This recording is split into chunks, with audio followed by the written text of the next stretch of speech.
Dans ce chapitre, intitulé Piles et oxydoréduction, nous allons débuter par l'explication de ce que sont les réactions d'oxydoréduction. Prenons un exemple. Si on plonge une lame de fer constituée d'atomes de Fe dans une solution de sulfate de cuivre contenant notamment des ions Cu2+, responsables de la couleur bleue de cette solution. Au bout d'un certain temps, nous observerons un changement de couleur de la solution et un dépôt métallique rouge sur la lame de fer. Nous identifions ce dépôt métallique comme étant du cuivre solide et grâce à un test à la soude, nous pourrons identifier la présence d'ions Fe2+ dans la solution. Nos observations nous permettent de dire que les atomes de fer Fe ont réagi avec les ions Cu2+ pour former des ions Fe2+ et du métal cuivre Cu. Expliquons comment les atomes de fer ont pu se transformer en ions Fe2+. Nous savons que pour passer d'un état neutre d'atomes à un état d'ion positif comme les ions Fe2+, les atomes de fer ont dû perdre 2 de leurs électrons. Leur capacité à perdre des électrons fait que l'on dit des atomes de fer qu'ils sont réducteurs. En effet, on appelle réducteur une espèce chimique susceptible de libérer un ou plusieurs électrons au cours d'une transformation chimique. Cette perte d'électrons est également appelée une oxydation.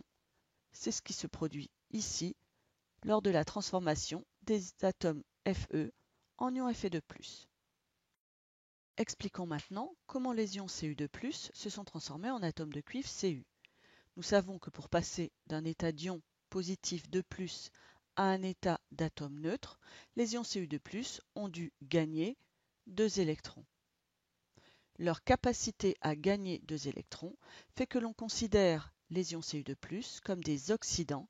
En effet, on appelle oxydant une espèce chimique susceptible de capter un ou plusieurs électrons au cours d'une transformation chimique.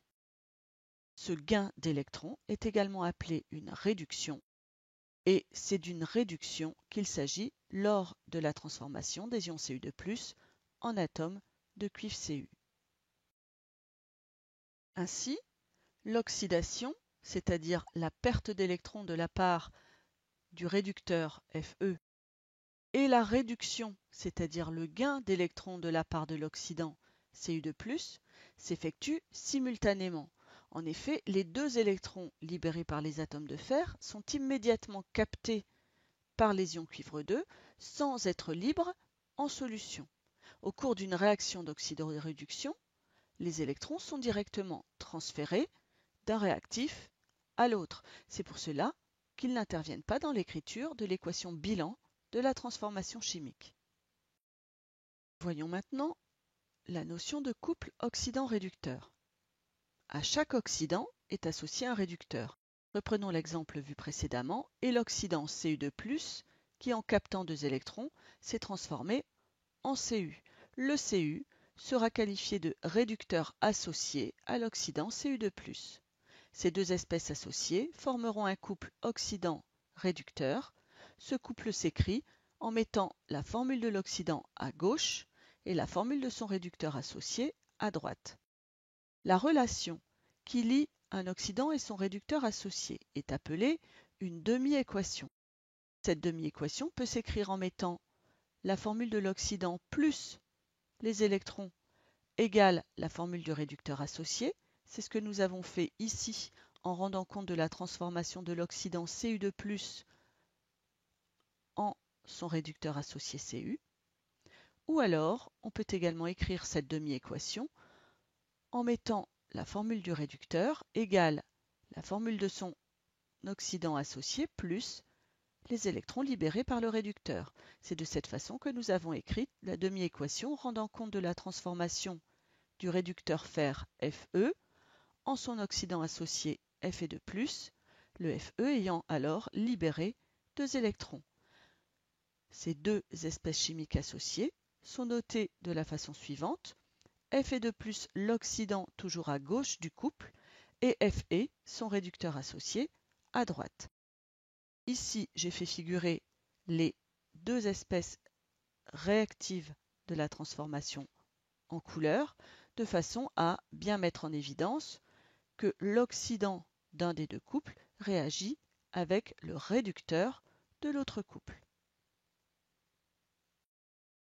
Voyons maintenant un autre exemple de couple oxydant-réducteur, avec la réaction entre les ions Ag+, contenus dans une solution de nitrate d'argent incolore, et le métal cuivre Cu d'un ruban de cuivre plongé dans la solution.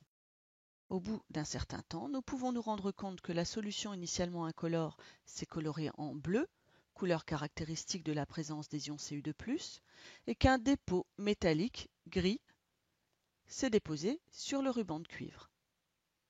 On explique la présence des ions Cu2+ par la demi-équation suivante.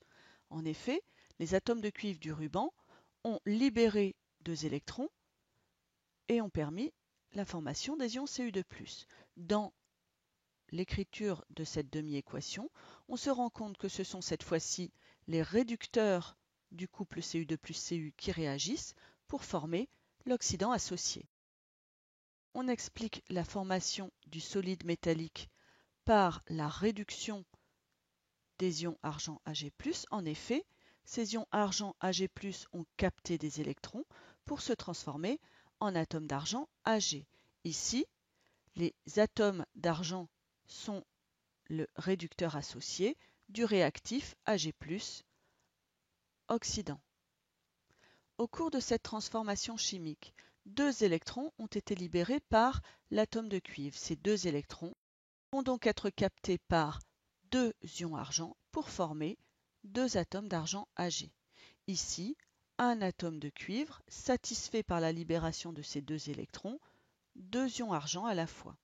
Ce qui nous donne comme équation bilan Cu plus 2Ag+, donnera Cu2+, plus 2Ag.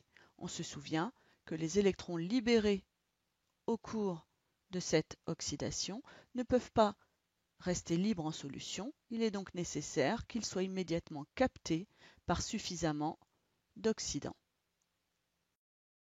On écrit l'équation bilan de la réaction d'oxydoréduction à partir des 2 demi-équations établies. On fait au préalable bien attention à ce que les réactifs de la réaction d'oxydoréduction apparaissent bien toujours à gauche de chaque demi-équation. En effet, le réactif constituant l'oxydant sera à gauche du signe égal de la première demi-équation, il donnera son réducteur associé, et le réducteur de la réaction d'oxydoréduction interviendra à gauche du signe égal de la deuxième demi-équation pour donner son oxydant associé. Nous avons également dit que tous les électrons libérés par le réducteur devaient être captés par l'oxydant. Ainsi, il va être nécessaire de combiner les 2 demi-équations de façon à ce que tous les électrons libérés soient bien captés. Il suffit ici de multiplier par N2 la première demi-équation et par N1 la seconde, de telle façon que les électrons n'interviennent ni à gauche ni à droite de la flèche de l'équation de la réaction d'oxydoréduction, ce qui nous donne ici N2 oxydant 1 qui réagit avec N1 réducteur 2 pour donner N2 réducteur 1 plus N1 oxydant 2. N1 fois N2 électrons ont été libérés par le réducteur 2 pour être captés par l'oxydant 1.